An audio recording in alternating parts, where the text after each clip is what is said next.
Hello दोस्तों, welcome to my channel. और आज मैं लाई हूँ आपके लिए जीएस 2, जिसमें मैं क्वेश्चन आंसर करवा रही थी यूपीएससी मेंस प्रीवियस ईयर 2022 का। और इसमें 2 क्वेश्चन मैंने करवा दिया है और जीएस 1 के 20 क्वेश्चन मैंने ऑलरेडी करवा दिए हैं। अगर आपने नहीं देखा है, प्लेलिस्ट बनी हुई है, जाइए और देखिए।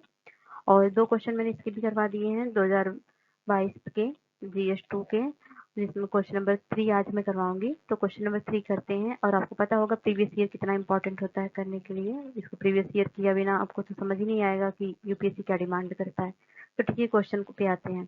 तो आपकी राय में भारत में शक्ति के विकेंद्रीकरण मतलब डिसेंट्रलाइजेशन एंड सेंट्रलाइजेशन ने जमीनी स्तर पर शासन परिदृश्य को किस सीमा तक परिवर्तित किया है? विकेंद्रीकरण मतलब डिसेंट्रलाइजेशन। तो ठीक है, इसके बारे में देखेंगे। इसका मतलब ये है कि ये बात कर रहा है लोकल गवर्नमेंट की, आर्टिकल 73 पंचायती और म्यूनसिपालिटी। ठीक है, तो पहले हम इंट्रो देंगे शक्ति के विकेंद्रीकरण के बारे में। तो भारतीय संविधान में 73वें और 74वें संविधान संशोधन ने औपचारिक रूप से जमीनी स्तर पर सरकार के तीसरे स्तर को मान्यता दी, जिससे स्थानीय स्वशासन यानी पंचायती राज और नगर पालिकाओं के लिए कानूनी प्राधिकार प्रदान किए गए। भारतीय संविधान के अनुच्छेद 40 के तहत राज्य ग्राम पंचायतों को संगठित करने के लिए कदम उठाएंगे और उन्हें स्वशासन की इकाई के रूप में कार्य करने की शक्ति और अधिकार प्रदान करेंगे। तो ये रहा पूरा इंट्रो, जिसमें हम आर्टिकल के बारे में डिस्कस करेंगे। उसके बाद होगा शक्ति के विकेंद्रीकरण की उत्पत्ति कैसे हुई, तो इसके बारे में बताएंगे। अब स्थानीय स्तर के मुद्दों पर स्थानीय लोग निर्णय लेने में भाग ले सकते हैं। और दूसरा है महिला प्रतिनिधित्व, तो इसके बारे में बताएंगे। महिलाओं के लिए 33% आरक्षण ने हमारे लोकतंत्र में महिलाओं के प्रतिनिधित्व को बढ़ाने में मदद की है। और स्वच्छ भारत अभियान मतलब वर्ष 2019 में भारतीय निकायों द्वारा जमीनी स्तर पर काम करने के कारण भारत खुले में शौच से मुक्त हो गया है। अगला है साक्षरता अभियान।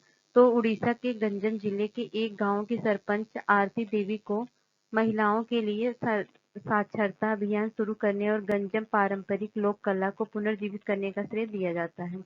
वहीं बात करें स्वयं सहायता समूह का, तो गुजरात के एक ही सरपंच मीना बहन ने स्वयं सहायता समूह मतलब SHG में नेतृत्व कौशल विकसित करने के लिए काम किया है। इस तरह से एग्जाम्पल देने से आंसर बहुत इफेक्टिव बनता है और नंबर बहुत अच्छे मिलते हैं। तो जैसा कि ये 150 वर्ड में ही लिखना है, तो आप जितना शॉर्ट में जितना ज्यादा एक्सप्लेन कर सकते हो उतना ही बहुत इंपॉर्टेंट है, इतना ही। तो आगे बताएंगे शक्ति के विकेंद्रीकरण को रोकने वाले मुद्दे क्या हैं। तो अपर्याप्त वित्त मतलब उपकर और कर लगाने की सीमित शक्ति है, कार्यों का वैज्ञानिक वितरण है, पंचायत और पंचायती समिति के कार्य अधिव्यापन ओवरलैप होते हैं, जिससे भ्रम प्रयासों का दोहराव होता है, समन्वय का अभाव भी होता है, सरकारी तंत्र और स्थानीय प्रतिनिधित्व के बीच समन्वय का अभाव रहता है, कोई वास्तविक कार्य नहीं है क्योंकि शिक्षा, स्वास्थ्य, स्वच्छता, पानी जैसे कार्य राज्य सरकारों के पास केंद्रित हैं, इसलिए कोई वास्तविक कार्य भी नहीं है। तो ये सब कुछ चुनौतियां हैं।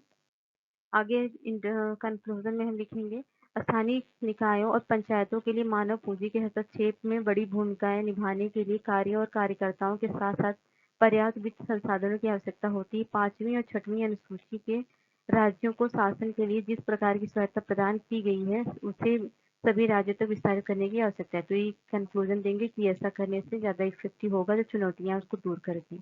तो ठीक है, ये रहा आंसर। कैसा लगा आपको बताइए जरूर। तो मिलते हैं नेक्स्ट वीडियो, तब तक के लिए बाय।